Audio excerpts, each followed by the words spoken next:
So as you can see here, we have 4 different generations of entrepreneurs within our Colorado community that are leaders, and they are mentors, and they work with different groups within our diverse community in Colorado. So my first question, so we can start this panel, is for Barbara. Barbara, you have a fantastic company, many, many years in business, very successful. How do you ensure that within your workforce, you involve people from different generations and you get them enticed in the work that you do day in and day out? So because we're a family-owned business, my daughters are a part of the company, and they're millennials. So they have helped me integrate millennials, and I call it the over 50 club, and in between, so that we have a diverse workforce.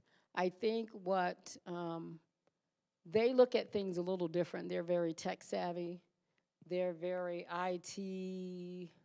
Let's have this program and that program, and the over 50 club, which I'm part of. We like paper. And so we like paper and files and things of that nature. And so then we have the in-between. And so to get them all to work together, we came together and had meetings, because at one time it was Barbara's way. We're just gonna do it this way, and this is the way that I'm used to doing it. And that wasn't good. It didn't create a good culture for us. And so when I brought all the players to the table, because we employ from 19-year-olds from high school all the way to 65-year-olds. And we brought everyone to the table and had a conversation of what they would like to see the company do and what their interests are and things of that nature. And it just made a difference in us moving forward.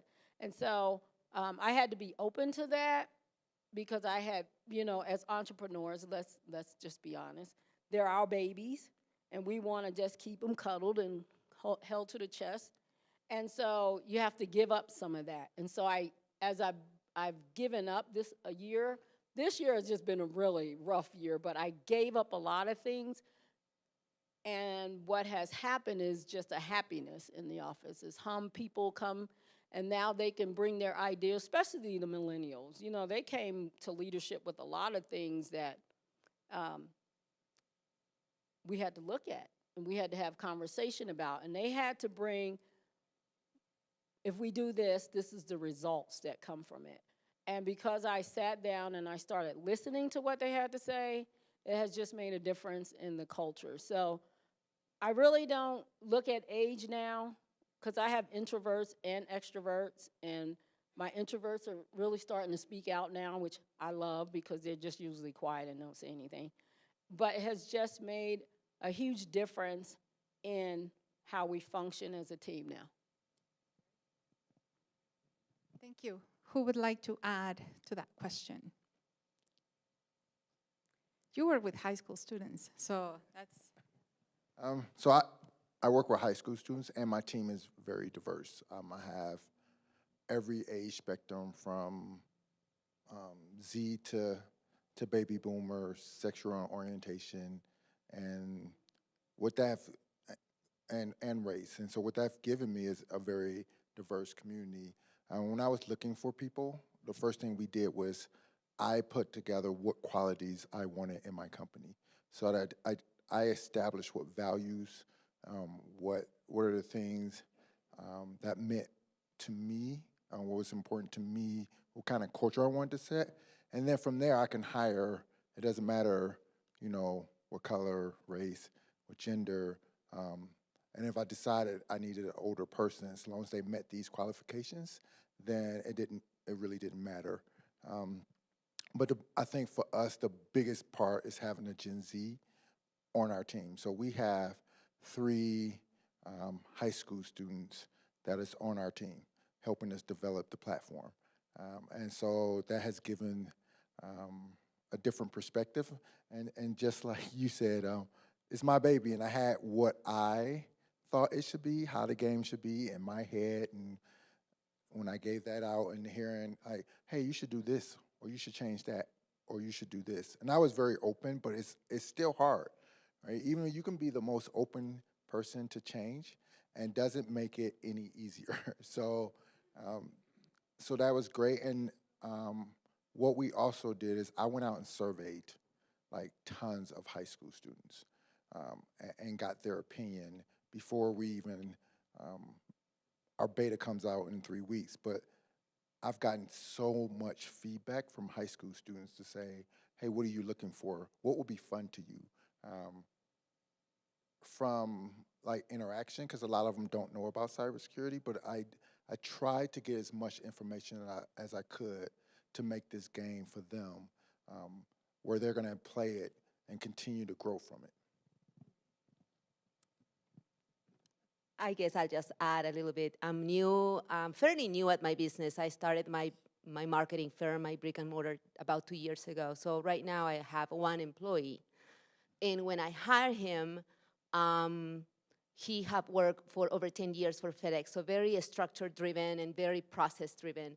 And once we start to know each other, for me, was more about what I want to challenge you. What do you want to do different here, right? And one of the biggest, I guess, as an entrepreneur, satisfactions that one can have is when you give that power to that person and he just excels with it, right? He just grabs everything he has learned all these years and he starts having ideas and, okay, how about we do this and how about, we change that?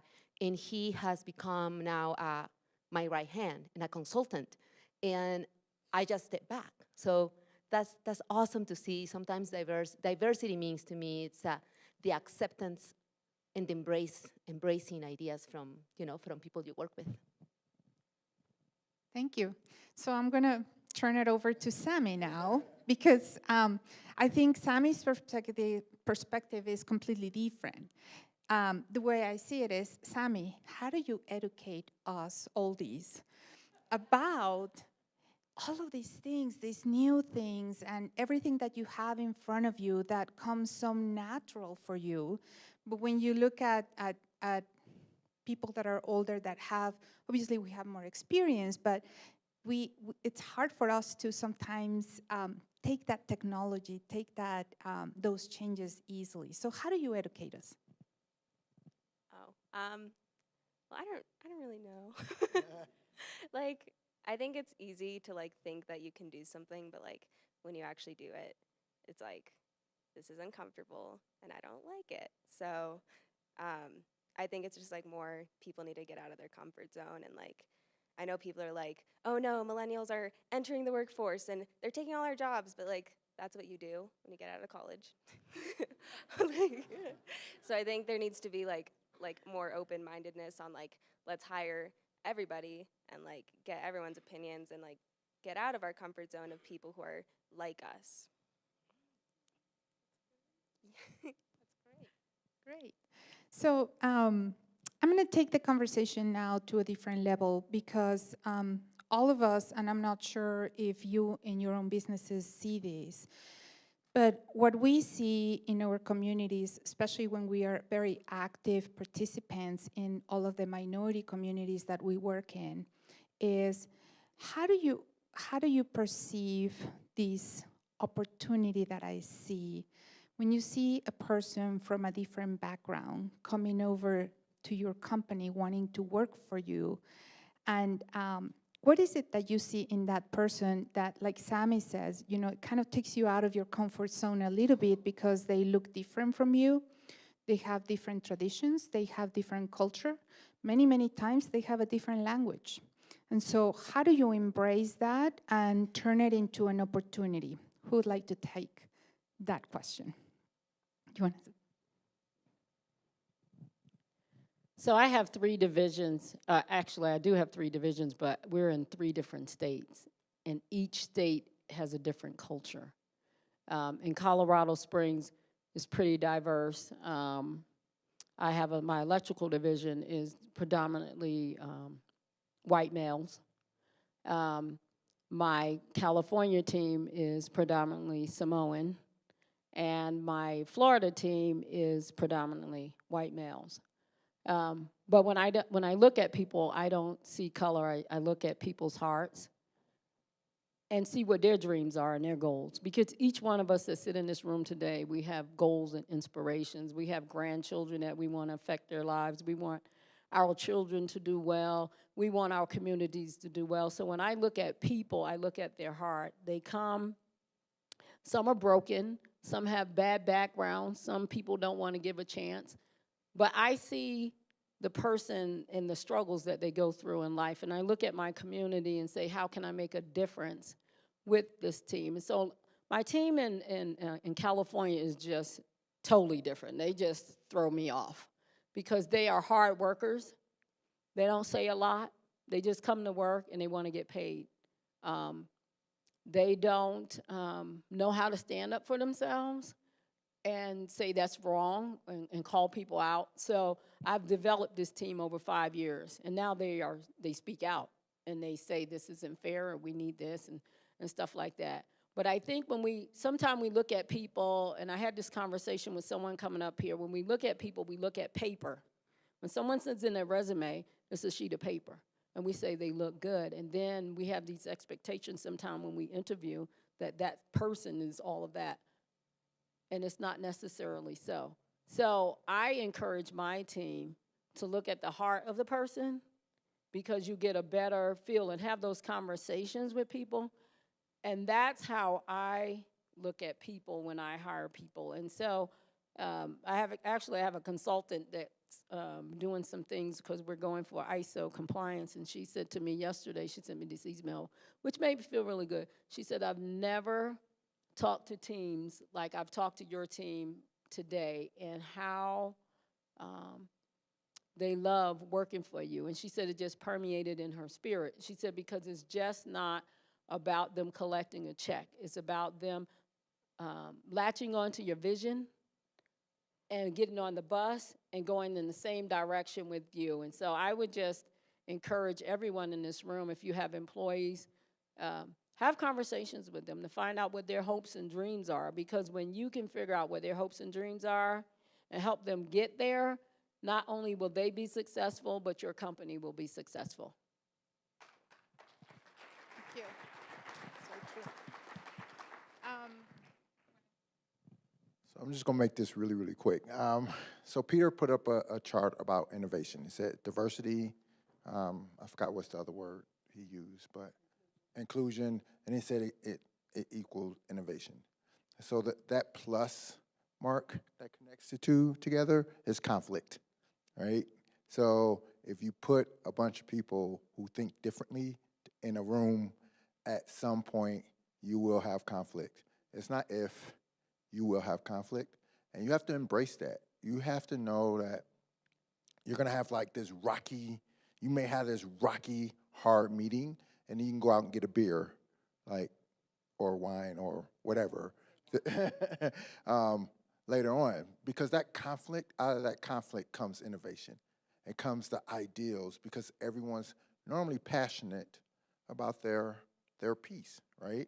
So you bring all that passion together, and it creates something that won't stand if each person tried to create it themselves. But if you bring it together, that's what you get. So just know you're gonna have conflict, be ready to embrace it, set up some things where you can like teach people how to deal with conflict, how to be comfortable in conflict, and teach people how to be uncomfortable, because that's the only way you're gonna get innovation. So I want to tell you a story, right? When you talk about the room is my community to me. The community where my business is at. My business is located right across Park Meadows. And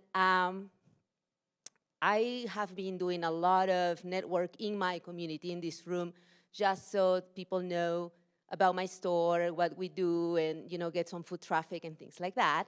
And it's all good until somebody said to me, you chose a very difficult location, you being different.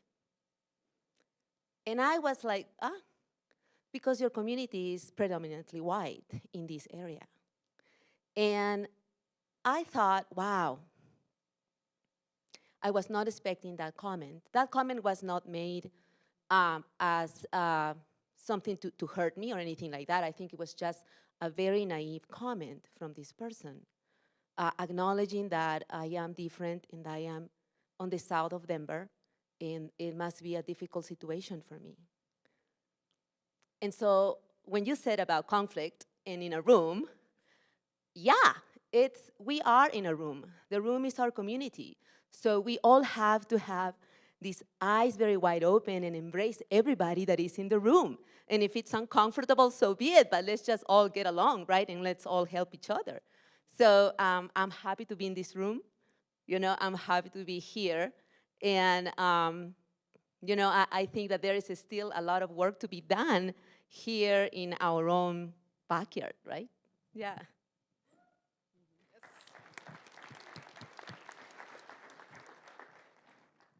So I want to invite you to participate. I want to see if you have any questions for the panelists that you would like to, I think, come on, don't be shy. Okay, you got a question right here. Jim is coming. Thank you.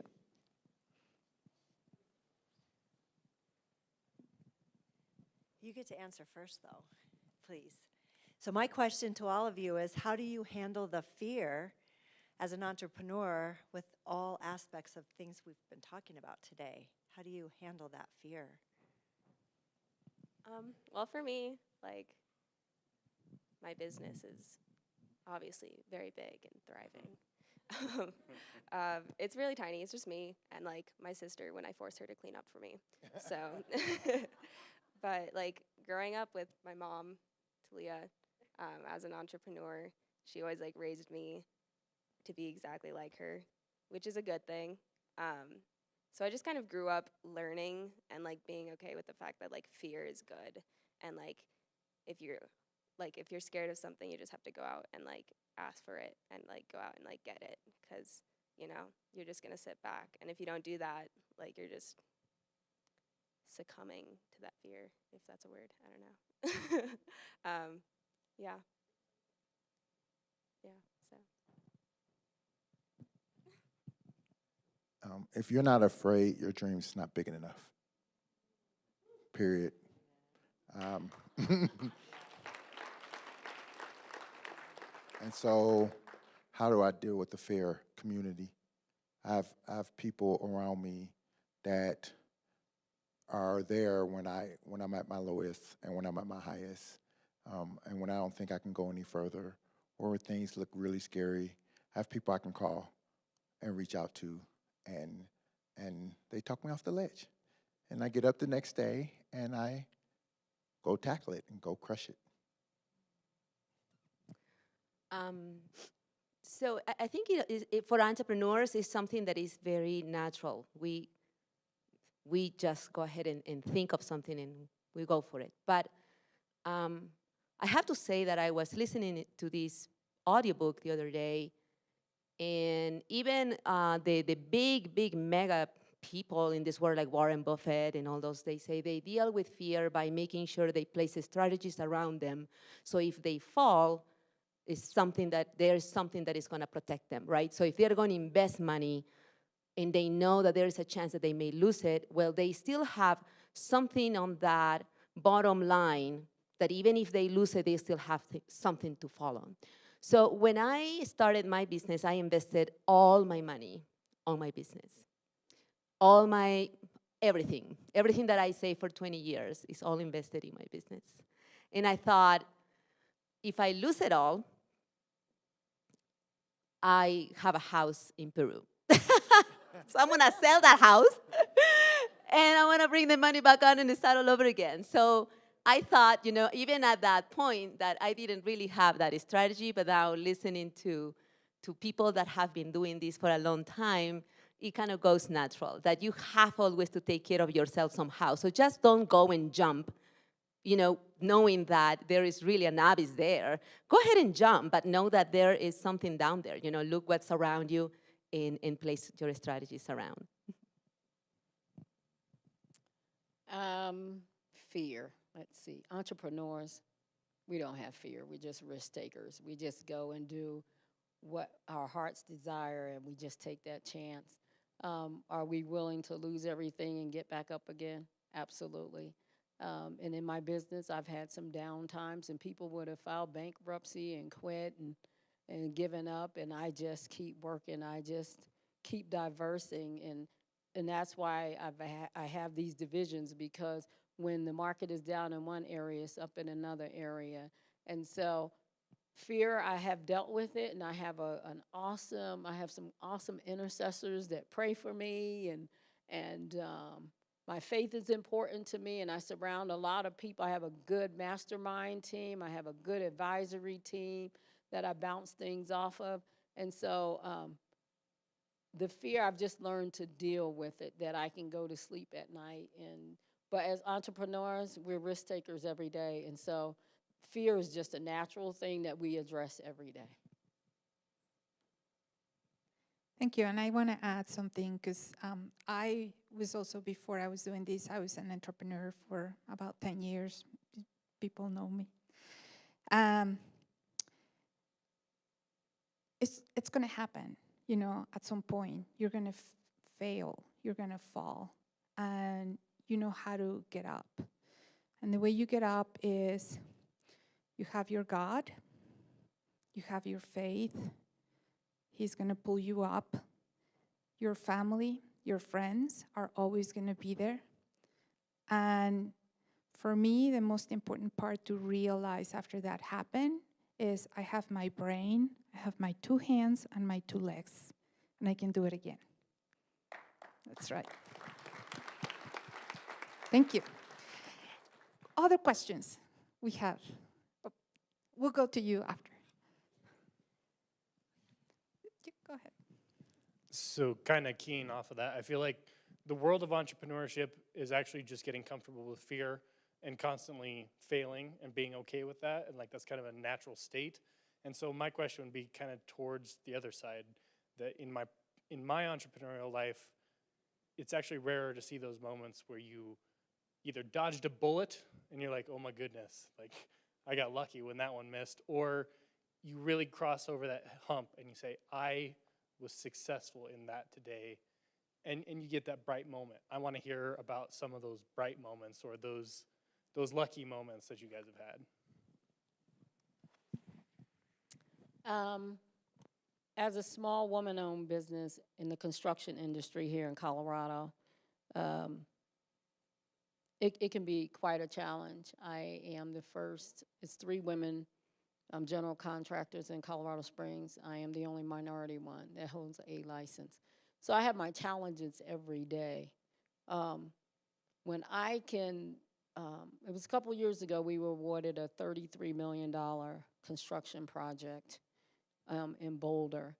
That was the biggest challenge that I've encountered. And every day I would say, how are we going to do this? How are we going to do this? How are we going to do this? And I brought on the best subcontracting base that I could have.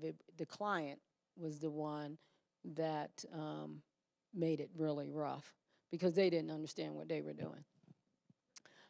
With that being said, that's the government, but I love working for the government, but with that being said, and so it was an 18-month project that we bid that took 4.5 years to complete. It stretched my team beyond my imagination. It stretched me as an owner beyond my imagination. It depleted cash flow. It just made you insane. Like, this job needs to hurry up and go away. And when we finally ended it, the reward was this. This was my reward, that we finished it,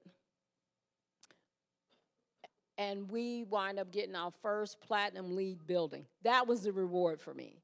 And so it took me from not wanting to work for that client anymore to saying, wow, this is what the reward was. And it wasn't the monetary thing. It was a tangible thing that my team said.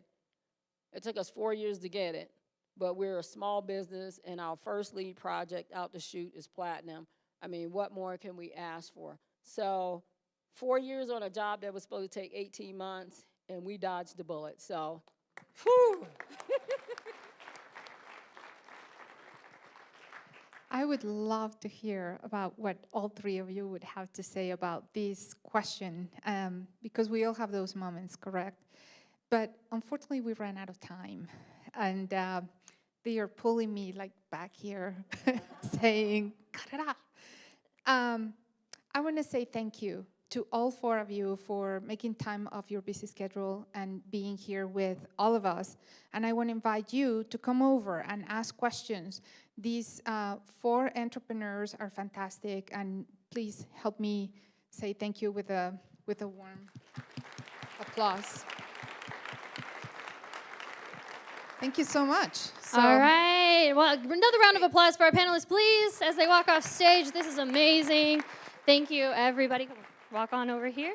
Safe and sound. Watch your step. Thank you. Brilliant. Thank you, Rosie. That was awesome.